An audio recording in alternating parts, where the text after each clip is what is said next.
अस्सलाम वालेकुम व्यूवर्स। आज हम पढ़ेंगे 9th क्लास की chemistry. What is chemistry?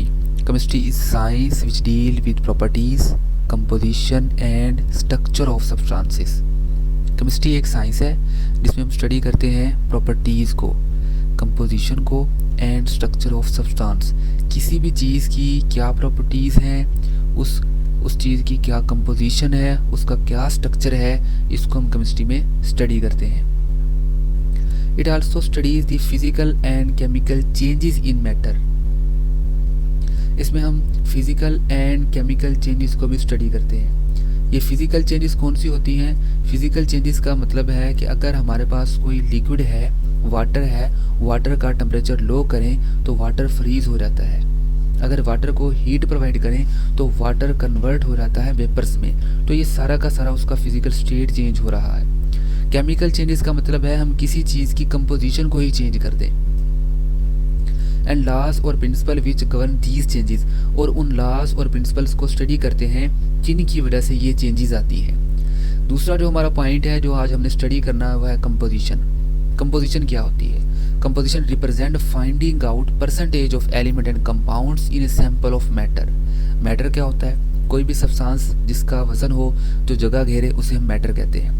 Matter का अगर हम सैंपल ले लें, छोटा सा उसका पीस ले लें, मेटल का सैंपल ले लें और उसमें कंपाउंड और एलिमेंट की परसेंटेज को फाइंड कर लें, तो इसका मतलब है हमने उसकी कंपोजिशन मालूम कर ली है।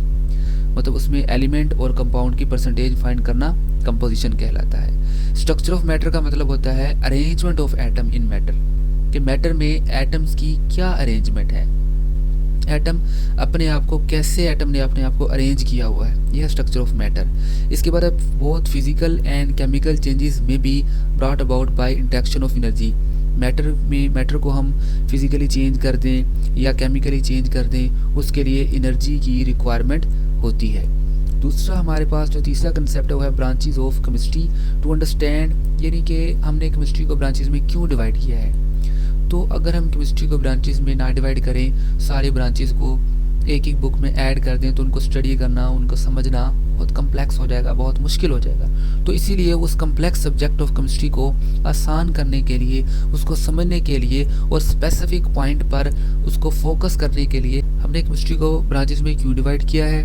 केमिस्ट्री को ब्रांचेस में इसलिए डिवाइड किया है कि अगर सारी ब्रांचेस को हम एक ही बुक में ऐड कर दें तो केमिस्ट्री का सब्जेक्ट है वो बहुत कम्प्लेक्स हो जाएगा। तो इस कम्प्लेक्स सब्जेक्ट ऑफ केमिस्ट्री को अंडरस्टैंड करने के लिए और स्पेसिफिक पॉइंट पर कंसंट्रेट करने के लिए, फोकस करने के लिए हमने केमिस्ट्री को ब्रांचेस में डिवाइड किया है। तो यह आज का हमारा टॉपिक है।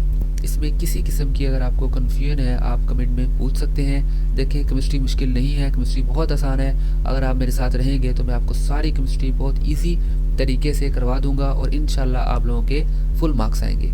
ओके देन, अल्लाह हाफिज़। इंशाल्लाह कल मिलते हैं नेक्स्ट। इसकी ब्रांचेस का जो पहली ब्रांच है वो फिज़िकल केमिस्ट्री है, हम उसको स्टडी करेंगे। ओके देन, अल्लाह हाफिज़।